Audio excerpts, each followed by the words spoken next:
Please silence and action.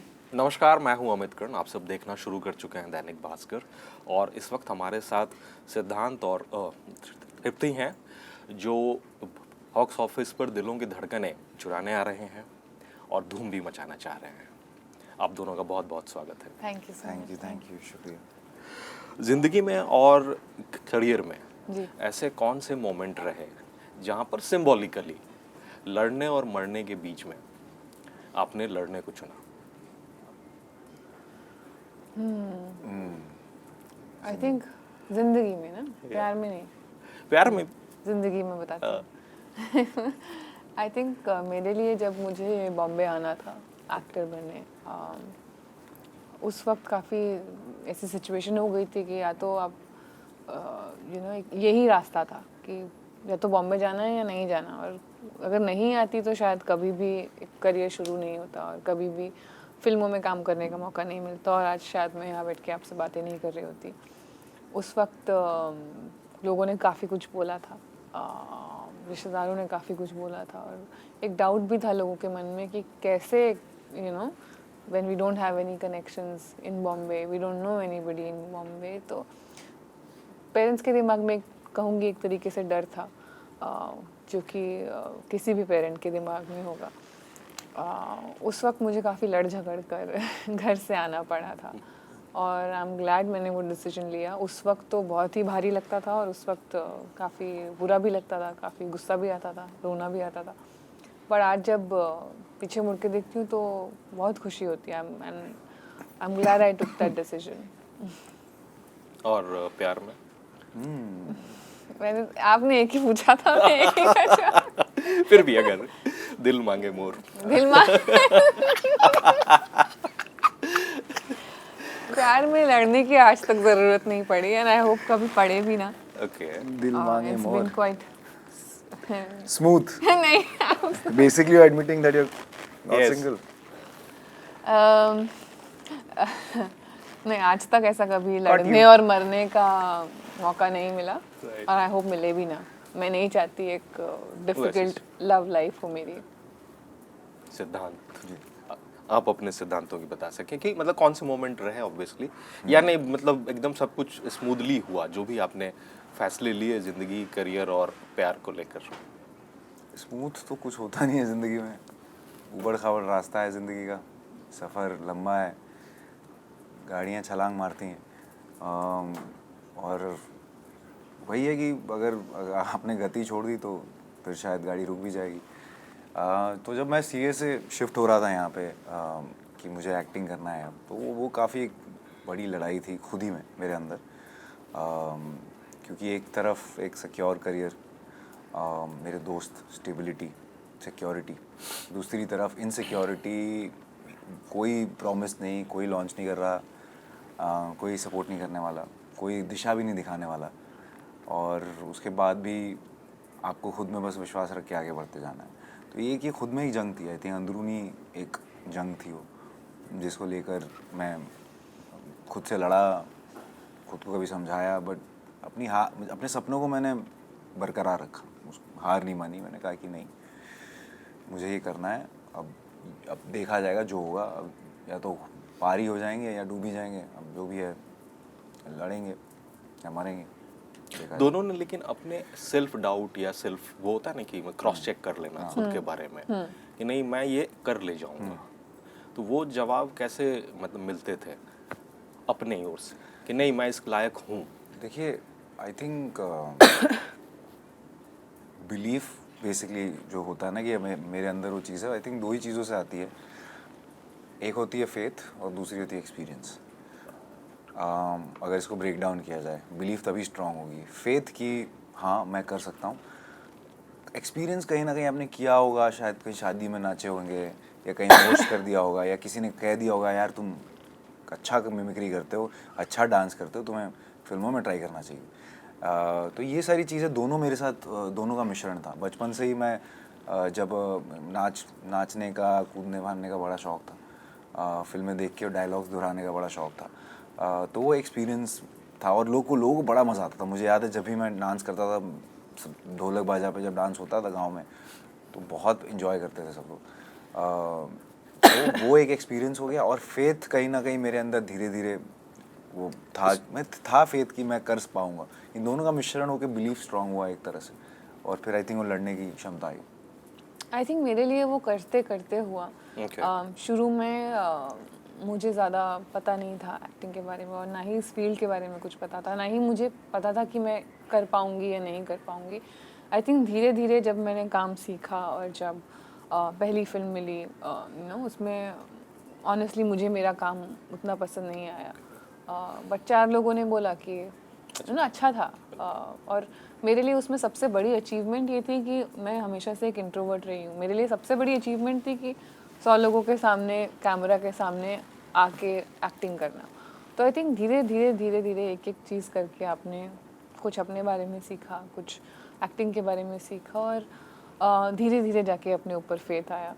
और आज luckily ऐसा है कि I feel confident when I face the camera and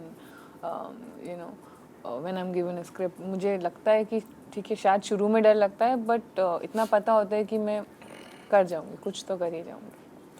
और इतने बड़े बैनर के साथ एसोसिएट होना, है ना, डिस्पाइट बीइंग आउटसाइडर्स दोनों, ठीक है। तो वो जब आया ये धड़क 2 आप मतलब दोनों के पास, ठीक है, तो वो इंटरेस्टिंग कहानी क्या थी, किस तरह से मतलब अप्रोच की गई थी, मतलब डायरेक्टर्स साहिबा ने ही अप्रोच किया था, एंड जो मतलब धड़क फ्रेंचाइज की पूरी एक ओवरऑल थीम है, तो वो भी था जहन में कि उसी तरह की एक लव स्टोरी होगी ये। 2 चीज़ें थी, हाँ, कि एक तो कैसे अप्रोच हुआ था। देखिए, मेरा तो ये सेकंड कोलैबोरेशन है हाँ, धर्मा के साथ। धर्मा के साथ। तो जो हमारा जो ट्यूनिंग है बहुत अच्छा रहा है। करण ने हमेशा ही सपोर्ट किया है, और मेरी आई थिंक गली बॉय के बाद सबसे बड़ी कास्ट में, मतलब with a wonderful director like शकुन, he gave me the opportunity actually, being even being somebody not from the industry. So I think he saw the potential, he saw the talent back then, and then he called me for this. I think I remember Karan calling me for this film.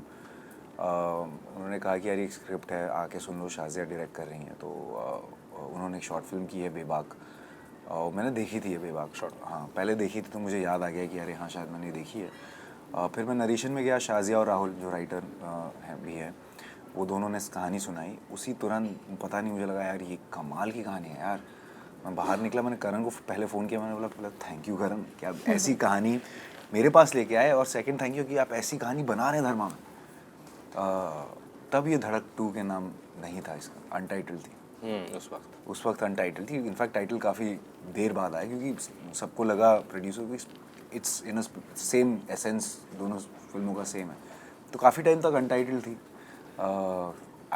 मैंने script independently देखी थी और मुझे बहुत पसंद आई थी। तो मेरा वो नहीं था कि ये कोई धड़क 2 है या कुछ प्रेशर होगा। मेरे लिए तब ये इंडिपेंडेंट फिल्म थी, है और रहेगी। Obviously, having said that, the essence being the same, it's a spiritual sequel, so hoping that it's, if not better, at least at par with the first one. तृप्ति, आपका क्या रहा था कुछ संक्षेप में? जब मैं पहली बार शाजिया को मिली थी, करण सर से ही मुझे फ़ोन आया था। उन्होंने मुझे बोला था कि एक डायरेक्टर है शाजिया इकबाल, वो मिलना चाहती हैं आपसे एक फ़िल्म के लिए। एंड जब मैं उनसे मिली और पहली बार मैंने पूरी कहानी सुनी, उसके बाद हमने काफ़ी देर तक कहानी के बारे में, कैरेक्टर्स के बारे में बात भी की, and I immediately felt a connect with the character and the story. And ये कहानी ऐसी है जो आपको सोचने पर मजबूर कर देती है। एंड आई थिंक जब ऐसी कहानियाँ आती हैं ना, वो बहुत कम आती हैं आपके पास एज एक्टर्स। 5 कहानियों में से एक कहानी ऐसी होगी जो आपको लगता है कि यार ये तो कहनी चाहिए, इसका तो हिस्सा बनना ही चाहिए, चाहे कुछ हो जाए। And I think it was an immediate yes for me. ऐसा कभी भी एक सेकंड के लिए भी डाउट नहीं आया कि नहीं करना चाहिए। एंड हाँ, तब से लेके आज तक every day I was thankful to God that I got to be a part of a film like धड़क 2. Right. और जैसा हरन सर ने कल कहा भी कि ये तमिल फिल्म की रीमेक है जी, वो है, ठीक है। तो ऑब्वियसली फिर सेंसर के साथ जो मतलब वो है एक रिश्ता रहा फिल्म का, ठीक है, तो वो उससे कहीं फिल्म की इंटेंसिटी इफेक्ट तो नहीं हुई है, या वो है इंटैक्ट? नहीं मुझे लगता है कि एज सच हमने फिल्म देखी, हमें तो कुछ मिसिंग नहीं लगा जो ओके वो हाँ उसी या इनफैक्ट ऐसे सीन्स थे जो मैंने कुछ मिस तो नहीं किया, लेकिन कुछ हम देखें कि यार ये कब शूट किया हमने, क्योंकि दोस्त कैड में शूट किया था। तो अब फिल्म को कोई असर नहीं हुआ है उस चीज़ से। और आई थिंक सेंसर बोर्ड भी काफ़ी अंडरस्टैंडिंग, बिकॉज एक मिड ग्राउंड आ गया दोनों कि कुछ चीज़ें थी, माइनर चीज़ें जो कि आपको पता भी नहीं चलेंगी जब आपको ओरिजिनल स्क्रिप्ट नहीं पता है, तो बहुत माइनर चीज़ें, बट एज सच सीन्स कोई नहीं निकले हैं।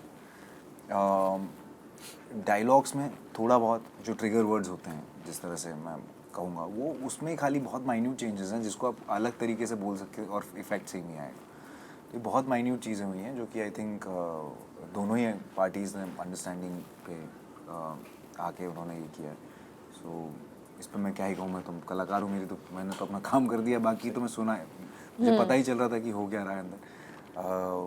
तो ये मैं बस खुश, मतलब इस चीज़ से खुश हूँ कि ये हो गया, फिल्म रिलीज हो रही है और सेंसर बोर्ड ने भी साथ दिया इस चीज़ में, उन्होंने भी समझी हमारी बात, हमने भी उनकी बातें समझी। शायद हमें भी एज एन आर्टिस्ट कई बार होता है कि हम अपने इसमें धुन में खो जाते हैं, तो and they are over looking the whole a lot a region under them. So बातचीत होके हो गया, तो ऐसा कुछ इसमें ज़्यादा कट्स तो हुए नहीं है वैसे। वक्त की पाबंदी है। तो आप जब मतलब भोपाल में शूट कर रही थी एंड एनिमल मतलब रिलीज हो गई थी, ठीक है, और अचानक मतलब जो हमारे सूत्रों ने कहा कि सेट पर बहुत वीआईपी ट्रीटमेंट मिलना शुरू हो ये गया है था। ना वो सूत्र, वो मैं ही हूँ। सूत्रधार हमारे सामने बैठा है। नहीं, मैंने ये बताया कि वीआईपी ट्रीटमेंट मैं ही देता था इनको। हाँ। ग्रेट। नहीं, नहीं, ऐसा नहीं, बट जनरली वीआईपी ट्रीटमेंट नहीं कहूँगा, मैं कहूँगा कि मैंने ये देखा है कि जब हम, बिकॉज हो क्या गया है कि कोइंसिडेंटली फिल्म रिलीज हुई, उसके बाद ही हम कॉलेजेस में शूट कर रहे हैं। बिल्कुल, इंजीनियरिंग कॉलेज हाँ। में सारे लड़के नेशनल क्रश, मतलब भाई साहब पूरा, मतलब यूनिवर्सिटी, अरे कॉलेज। क्लासेस बंक हो रही हैं भाई, क्लासेस में बैठ नहीं रहे लड़के, बताओ हैं? ये देखा है मैंने। ओके, तो डन तो मतलब यही था, मतलब लास्ट क्वेश्चन कि तो क्या मतलब उसके बाद से और एडिशनल कॉन्फिडेंस आ गया आप में, और आप शायद और एनर्जी और इंटेंसिटी के साथ अपने को वो कर रही थी, परफॉर्म करने लग गई थी, या नहीं कोई चेंज नहीं आई थिंक आया था? कॉन्फिडेंस परफॉर्मेंस को लेकर तो काफ़ी पहले से आ गया था, लकीली टचवुड। जब लैला मजनू में मेरा काम सराहा गया था, उसके बाद से ही थोड़ा परफॉर्मेंस को लेकर कॉन्फिडेंस आ गया था। जब ऐसा कुछ होता है तो आप बहुत ग्रेटफुल फील करते हो, क्योंकि आप चाहते हो कि ज़्यादा से ज़्यादा लोग आपकी फिल्में देखें, आपका काम देखें, और एनिमल की वजह से वो हुआ मेरी ज़िंदगी में। लोगों ने एनिमल रिलीज़ होने के बाद मेरा पिछला काम भी देखा, बुलबुल देखी, कला देखी, लैला मजनू देखी। I think which was the biggest gift that I received from animal. और हाइपोथेटिकली ख़त्म करते हुए कि अगर मौका मिले तो करण सर की कौन सी फिल्म की रीमेक या मतलब वो सीक्वल में काम करना चाहेंगे? सीक्वल में तो मतलब रीमेक चलिए अगर होती है।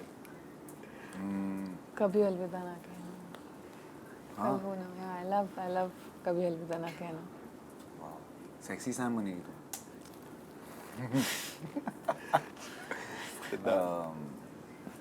राहुल, आई थिंक चलिए सीक्वल ही बता देता हूँ मैं, अगर गहराइयाँ 2। हाँ, जब फिर से शिप से गिराएंगे। थैंक यू सो मच सिद्धांत तृप्ति आप दोनों का, और आप सभी देखते रहिए दैनिक भास्कर, और 1 अगस्त को देखिए धड़क 2। Thank you.